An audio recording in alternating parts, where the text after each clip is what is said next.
ኖርዌይ ከ28 ዓመታት በኋላ በተመለሰችበት የዓለም ዋንጫ መድረክ አስገራሚ ጊዜን እያሳለፈች ትገኛለች። ኖርዌይ በታሪኳ ለመጀመሪያ ጊዜ ወደ ዓለም ዋንጫ ሩብ ፍጻሜ ተቀላቅላለች። ነገር ግን ጉዟቸው ፈጽሞ በዚህ የሚያበቃ አይመስልም። ኤርሊንግ ሃላንድና ማርቲን ኦዴጋርድ የቡድኑ ትላልቅ ተጫዋቾች መሆናቸውና ብቃታቸው ኖርዌይን እዚህ ደረጃ ላይ እንዳረረሳት ባይካድም ቶማስ ቱኸልና እንግሊዝ ወደ ግማሽ ፍጻሜው ለመሻገር በሚያደርጉት ፍልሚያ ከእነዚህ ሁለት ከዋክብት ተጫዋቾች ውጪ ሊያሰጓቸው የሚችሉ በርካታ ነገሮች አሉ። የኖርዌይ ብሔራዊ ቡድን በዓለም ዋንጫው እስከ ሩብ ፍጻሜ ድረስ ሲደርስ የቡድኑ ጥንካሬዎች ምንድን ናቸው? ከዚህም በተጨማሪ በሩብ ፍጻሜው ኖርዌይ ከእንግሊዝ ጋር በምታከናውነው ጨዋታ እንግሊዝን አሸንፋ ወደ ቀጣዩ ዙር ልታልፍ የምትችልባቸው ምክንያቶች ምንድን ናቸው? እነዚህንና ሌሎች ጉዳዮችን እስከ ቪዲዮ መጨረሻ ድረስ ከእኛ ጋር አብራችሁ ከቆያችሁ የምንነግራችሁ ይሆናል። ሰላም ጤና ይስጥልን። የተወደዳችሁና የተከበራችሁ ውድ የቻናላችን ተከታታዮች እንዴት ናችሁልን? እግዚአብሔር ይመስገን እኔ በጣም ደህና ነኝ። የምትገኙት አራዳ ሜዳ ኦፊሻል የዩቲዩብ ገጻችን ላይ ነው። ለቻናሉ አዲስ ከሆናችሁ የዩቲዩብ ገጹን ሰብስክራይብ በማድረግና የደውል ምልክቷን በመጫን የቻናላችን ቤተሰቦች እንድትሆኑ የአክብሮት ግብዣችን ነው። እንዲሁም ደግሞ ዩቲዩብ ፕሮግራሙን ለበርካታ ተመልካቾች እንዲያደርሰው የእናንተ በብዛት ላይክ ማድረግ እጅግ በጣም ይጠቅመናል። ስለዚህ ሁላችሁም ይህንን ቪዲዮ ስትጀምሩ ፕሮግራሙን ላይክ በማድረግ መጀመራችሁን አስታውሱ። የአራዳ ሜዳ ኮሜንታተር ተስፋ ወርቅ ሉል ሰገድ አብሬያችሁ ቆይታ አድርጋለሁ።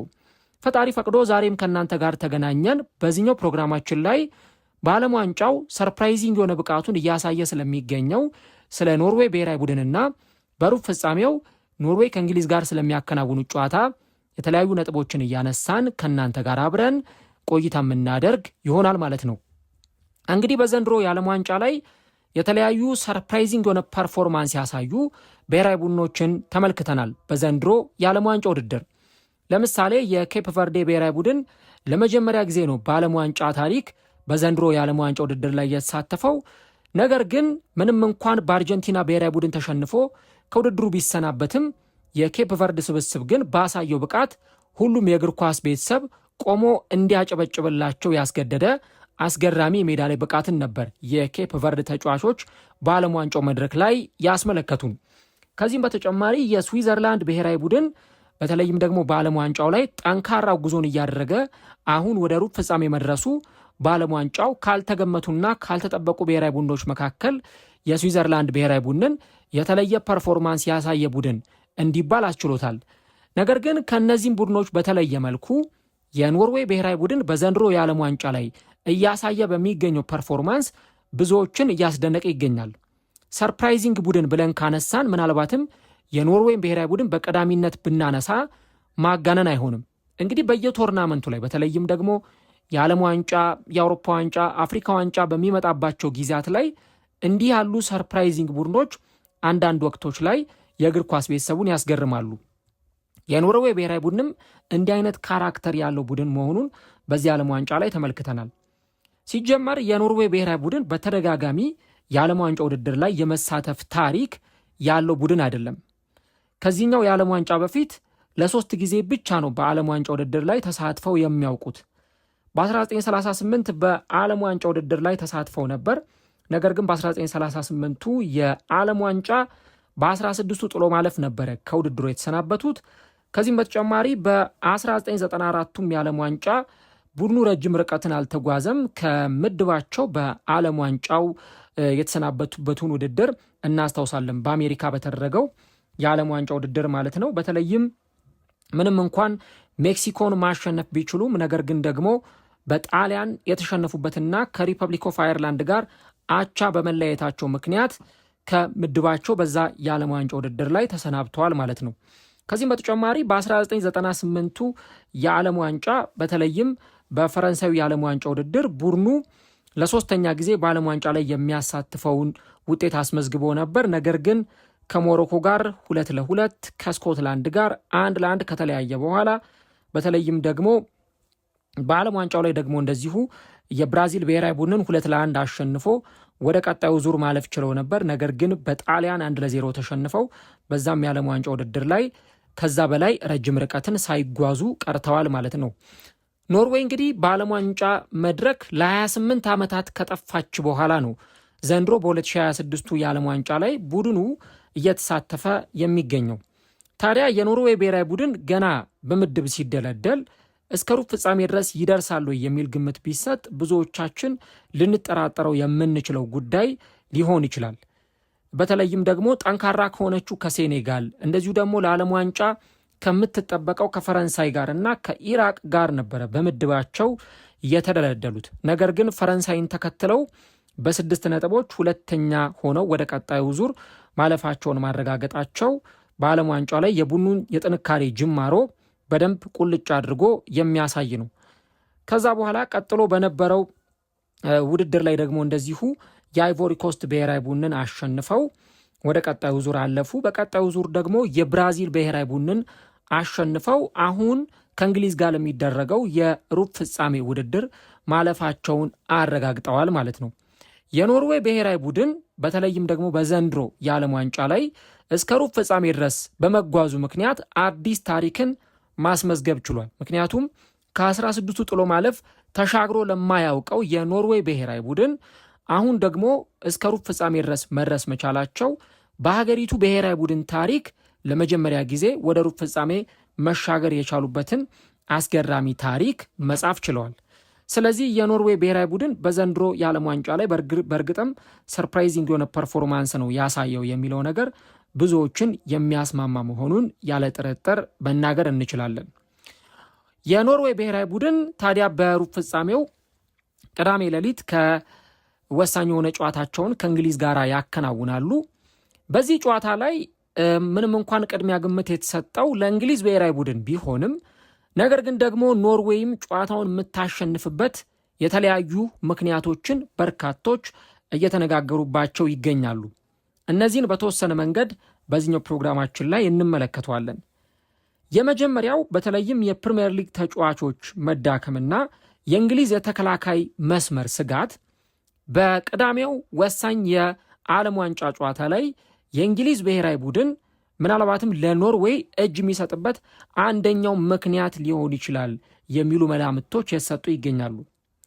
የእንግሊዝ ብሔራዊ ቡድን ዋና አሰልጣኝ ቶማስ ቱኸል ቡድናቸው በዚህ የዓለም ዋንጫ ላይ ልክ የፕሪሚየር ሊግ ተጫዋቾች በፕሪሚየር ሊግ ሲያሳዩት የነበረውን ፐርፎርማንስ በዓለም ዋንጫው ላይም እንዲደግሙላቸው ይፈልጋሉ። በዚህ ዓለም ዋንጫም ላይ ያንን እየተመለከትን እንገኛለን። እርሳቸውም በጣም ትልቅ ፕሮፋይል ያላቸው አሰልጣኝ ናቸው።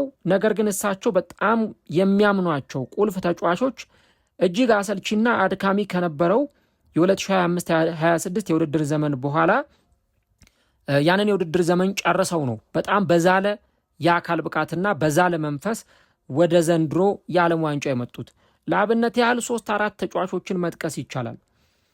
የአርሰናሉ የአማካይ መስመር ተጫዋች ዴክላን ራይስ በጭኑ የኋላ እግር ጡንቻ ላይ የሃምስትሪንግ የነርቭ ህመም አጋጥሞት ከነ ህመሙ ከነ ጉዳቱ ነው እየተጫወተ የሚገኘው። ከዚህም በተጨማሪ ኤልዌት አንደርሰን ኖቲንጋም ፎረስት በፕሪሚየር ሊጉ እንዲቆይ ለማድረግ እስከ መጨረሻው ድረስ ጥርሱን ነክሶ አድካሚ የነበረውን የውድድር ዘመን ከኖቲንጋም ፎረስት ጋር ያሳለፈ ተጫዋች ነው።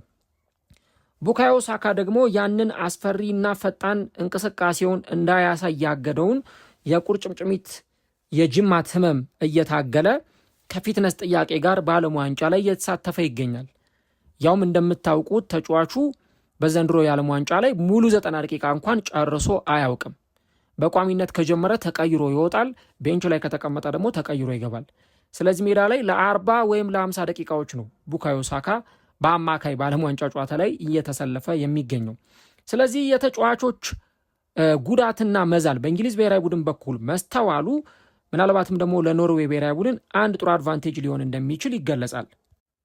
ቅድም እንዳልኩት እንግሊዝ ምርጥ አሰልጣኝ አላት፣ ምንም ጥያቄ የለውም። ከዴሞክራቲክ ኮንጎና ከሜክሲኮ ጋር በተደረገው ጨዋታ ላይ ደግሞ ቡድኑ በጣም በሚያስገርም ሁኔታ ጎሎችን እያስቆጠረ ጨዋታዎችን አሸንፎ አሁን በጥሩ መነቃቃት ላይ የሚገኝበት ስነ ልቦና ላይ ደርሷል። ነገር ግን ደግሞ በሁለቱም ጨዋታዎች በተለይ የፊት መስመሩ የተቀናጀና ወጥ የሚባል አልነበረም እና በተጋጣሚዎቻቸው ላይ በተለይም ደግሞ ጎሎችን ለማስቆጠር በተለይም በዲሞክራቲክ ኮንጎ ጨዋታ ላይ ቡድኑ እንዴት እንደተቸገረ ተመልክተናል። ከዚህም በተጨማሪ ሁለቱም ተጋጣሚዎቻቸው በእንግሊዝ የግብ ክልል ላይ እንደ ልብ ኳሱን እየተቀባበሉ ወደፊት ለመውጣት ሲሞክሩ የነበሩባቸውን ደቂቃዎች ተመልክተናል እና በተለይም ደግሞ ኤርሊንግ ሃላንድ በዚህ ቡድን ውስጥ በመኖሩ ምክንያት የግብ ዕድሎች ከተፈጠሩ ምናልባትም እነዚህን ተጫዋቾች ሊቀጣ የሚችልበት እድል እንዳለ ይነሳል። ከዛ ውጭ የእንግሊዝ የኋላ የተከላካይ የባክ ፎር ክፍሉን ብትመለከቱ አንዳንድ መዋዠቆች ይታዩበታል። ኤዝሪ ኮንሳ ከአስተን ቪላ ጋር ድንቅ የውድድር ዘመንን አሳልፏል። ነገር ግን በዚህ ዓለም ዋንጫ ላይ አደጋዎች በሚፈጠሩበት ጊዜ ምላሾችን ለመስጠት ሲዘገይ ይስተዋላል። ማርክ ጌሂ ምንም እንኳን ጥሩ ክህሎቶች ቢኖሩትም በአየር ላይ ኳሶች ግን አንዳንድ ክፍተቶች ተስተውለውበታል። የጆን ስቶንስ የጨዋታ ዝግጁነትና ንቁነት ወይም ደግሞ ማች ሻርፕነስ ደግሞ አሁንም ድረስ ጥያቄ ምልክት ውስጥ ያለ ጉዳይ ሆኗል። ስለዚህ እያንዳንዱን ተጫዋች ለብቻው ስናነጻጽር እንግሊዝ ከኖርዌይ የተሻለ የቡድን ጥራትና ስብስብ ቢኖራትም ነገር ግን ደግሞ የኖርዌይ ብሔራዊ ቡድን ወሳኝ በሚባሉ ዲፓርትመንቶች ላይ ምርጥ ተጫዋቾችን ይዟል። ኤርሊንግ ሃላንድ 1 ሜትር ከ95 ሴንቲሜትር የሚረዝም ወይም 6 ጫማ ከ5 ኢንች የሚረዝም ተጫዋች ነው። ኖርዌይ ይህንን ግዙፍ የፊት መስመር ተጫዋች ይዛለች። በተለይም ይህ ተጫዋች በዚህ በዓለም ዋንጫው ላይ አስገራሚ ጊዜን እያሳለፈ ይገኛል። ከሊዮኔል ሜሲ እና ከኬሊያን ኤምባፔ ጋር ለከፍተኛ ጎል አስቆጣሪነትም እየተፎካከረ የሚገኝ ተጫዋች ነው። በዚህ ጨዋታ ላይም 8ኛ ጎሉን ሊያስቆጥር የሚችልበት እድል እንዳለ በርካቶች ይናገራሉ እና የቡድኑ የተከላካይ መስመር መዋዠቁና የእንግሊዝ የፊት መስመር ወጥ ባለመሆኑ ምክንያት ምናልባትም ኖርዌይ በዚህ ጨዋታ ላይ ልታሸንፍ እንደምትችል በርካቶች ይናገራሉ። ሁለተኛ ደግሞ የኖርዌይ ብሔራዊ ቡድን በዚህ ጨዋታ ላይ አንድ ከእንግሊዝ በተሻለ ሊያገኝ የሚችለው አድቫንቴጅ እንግሊዝ ወደዚህ ጨዋታ ስትገባ ያላት ስነልቦና ከሜክሲኮ ጋር በተለይም ደግሞ ያደረጉትን ጨዋታ በድል ካጠናቀቁ በኋላ በጣም በተለየ የማሸነፍ ስነልቦና ላይ ይገኛሉ።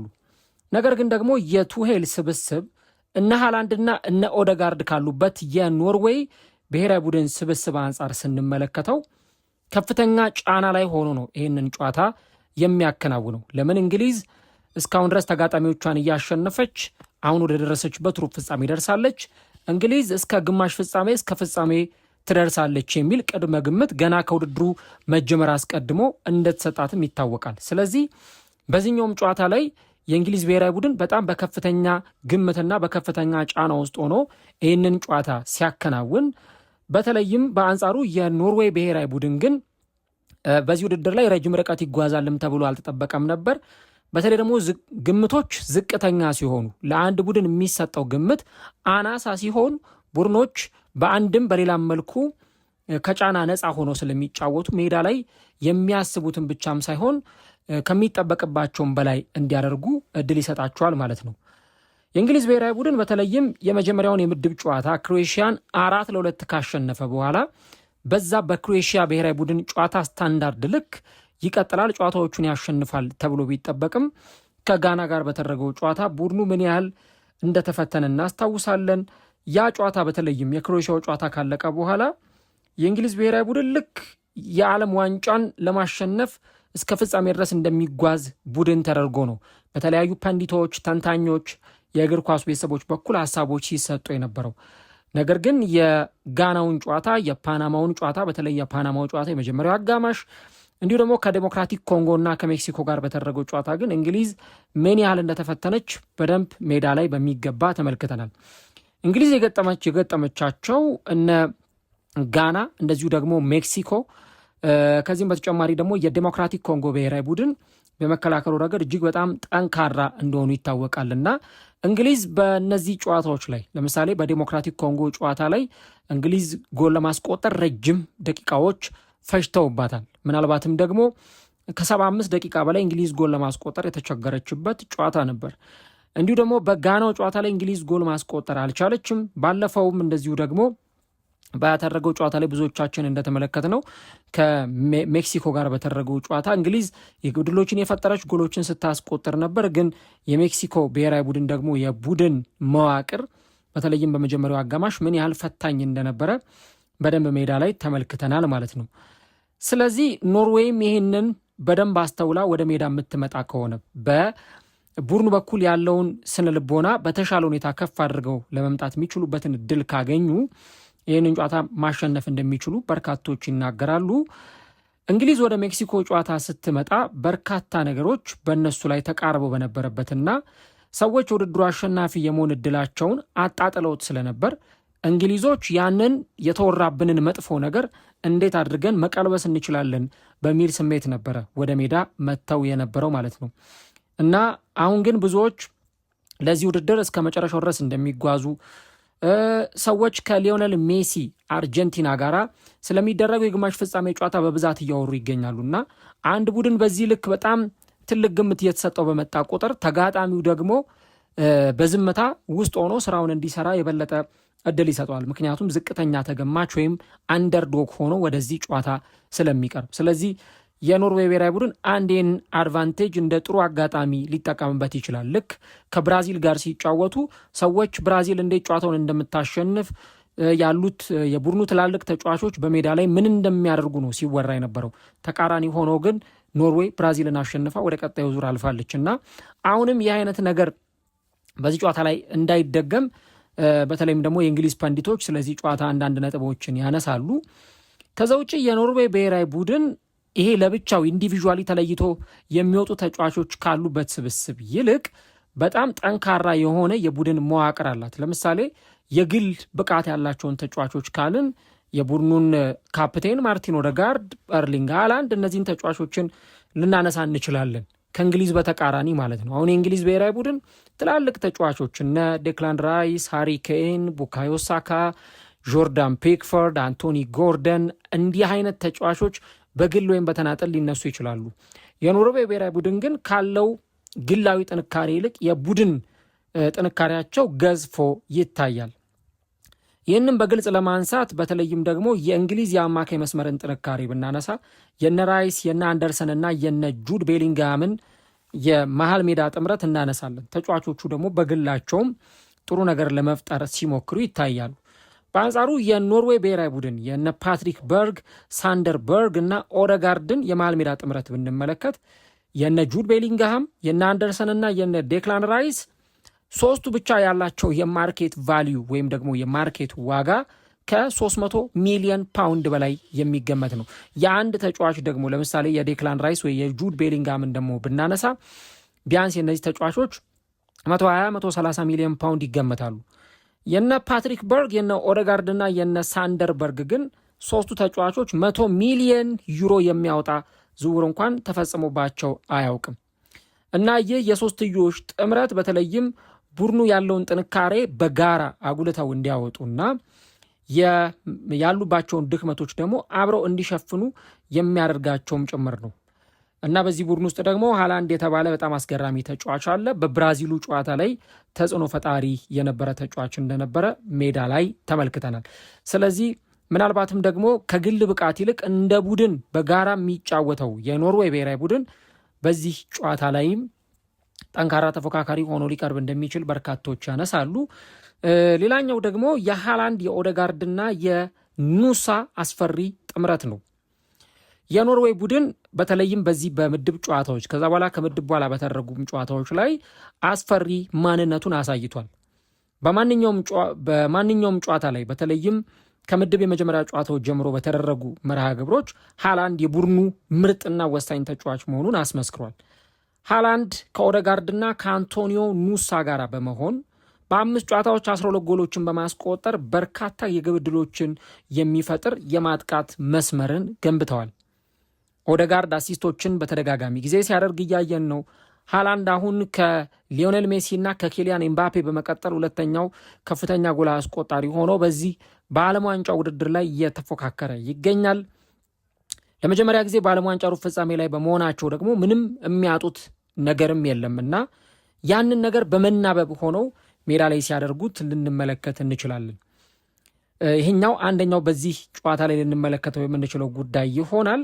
የሃላንድን ነገር ስንመለከት ሃላንድ በተለይም ደግሞ በፕሪሚየር ሊጉ ከሚያውቃቸው ተከላካዮች በፕሪሚየር ሊጉ ከሚያውቃቸው ተጫዋቾች ጋር ነው የሚጫወቱት።